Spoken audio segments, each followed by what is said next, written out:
Hello viewers, hope आप सब लोग काफ़ी अच्छे अच्छे होंगे। My self Ravinder from build data architect and interior designing team.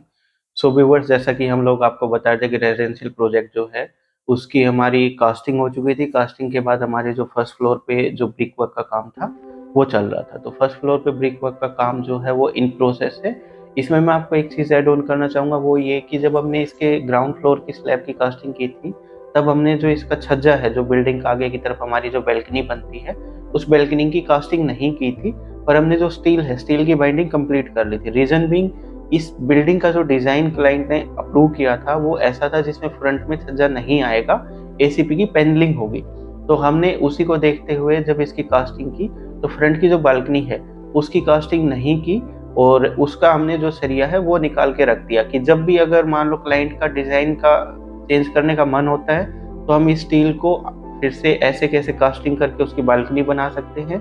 और अगर उसका मन नहीं है कि कभी भी कि मैं छज्जा बनाऊंगा, तो उस केस में जो हमारा जो स्टील है उसको बाइंड करके बिल्डिंग के साथ चिपका देंगे, और उसकी हमारी एसीपी की जो पैनलिंग होगी वो उसमें हाइड हो जाएगा। इन फ्यूचर जब भी उसका कभी मन होगा कि मुझे अपनी बालकनी बनानी है, तो वो इस सरिये को फिर से सीधा कर लेगा और इसकी कास्टिंग कर लेगा। अगर हम ये सरिया नहीं डालते तो इन फ्यूचर वो कभी भी अपनी बालकनी नहीं बना पाएगा, क्योंकि बालकनी के लिए जो स्टील जाता है, लेट्स से कि आपकी बालकनी की वेट 3.5 फीट है, तो जो स्टील होगा वो फ्रंट का 3.5 प्लस बैक साइड में जो कि रूम की स्लैब है उसमें भी आपका लगभग 4 फीट के आसपास तक पीछे की साइड जाता है। तो ओवरऑल जो अगर मान लो आज की डेट में हम नहीं डालते स्टील, तो बाद में 4 फीट बैक तो हम जा नहीं पाते। इसी वजह से अभी हमने स्टील जो है वो बांध के रख दिया बालकनी के लिए, और उसको बेंड करके हम अपना जो हमें फ्रंट फसाड अचीव करना है वो हम बना के रख लेंगे। इन फ्यूचर जब भी क्लाइंट को मे बी इन 10 साल 15 साल बाद जब उसको ये लगेगा कि नहीं, मुझे फ्रंट में भी एक बैल्कनी की ज़रूरत है, या फिर मैं अपना फ्रंट का जो डिज़ाइन है वो चेंज कर लेता हूँ, तो जो ये सरिया बैंड होगा इसको फिर से स्ट्रेंथ कर लेंगे, एंड उसके ऊपर एक्स्ट्रा सरिया बांध के और उसकी कास्टिंग करके वो इसकी बैल्कनी बना सकता है।